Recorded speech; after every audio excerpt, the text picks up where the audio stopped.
What was Putin's intention in the war? Not the propaganda that's written about this. Oh, that they failed and he was going to take over Ukraine. The idea was to keep NATO, and what is NATO? It's the United States, off of Russia's border.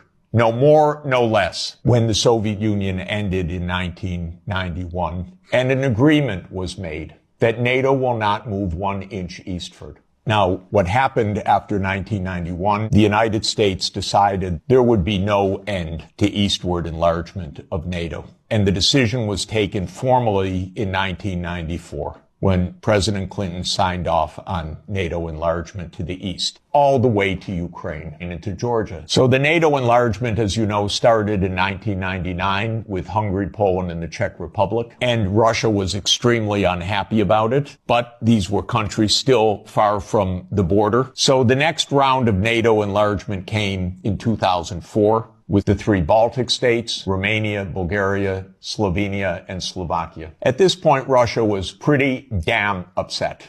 So as everybody recalls, in 2007, President Putin said, stop, enough. And of course, what that meant was in 2008, the United States jammed down Europe's throat enlargement of NATO to Ukraine and to Georgia. This is right up against Russia.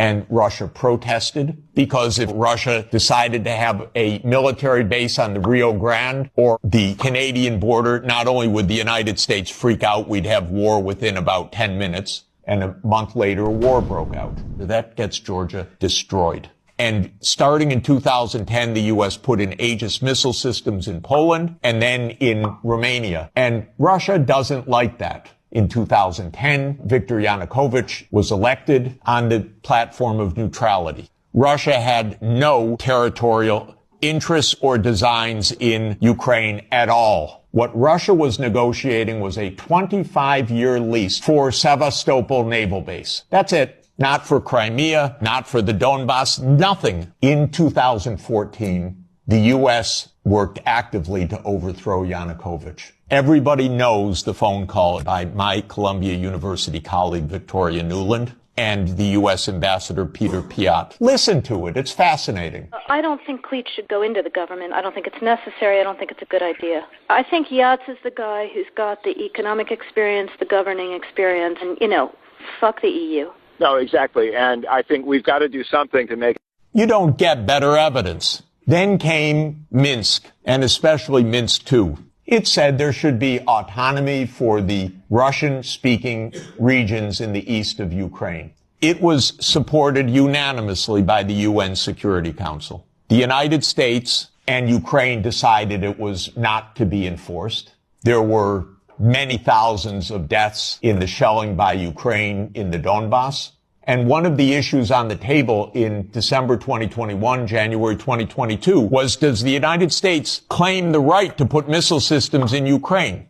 And Blinken told Lavrov in January 2022, the United States reserves the right to put missile systems wherever it wants. So the war started. What was Putin's intention in the war? It was to force Zelensky to negotiate neutrality. And that happened within 7 days of the start of the invasion. Ukraine walked away unilaterally from a near agreement. Why? Because the United States told them to. The idea was that there would be Ukraine, Romania, Bulgaria, Turkey, and Georgia that would deprive Russia of any international status by blocking the Black Sea. And the American senators, who are as nasty and cynical and corrupt as imaginable, say this is wonderful expenditure of our money because no Americans are dying. It's the pure proxy war. And since the U.S. talked the negotiators away from the table, about 1 million Ukrainians have died or been severely wounded.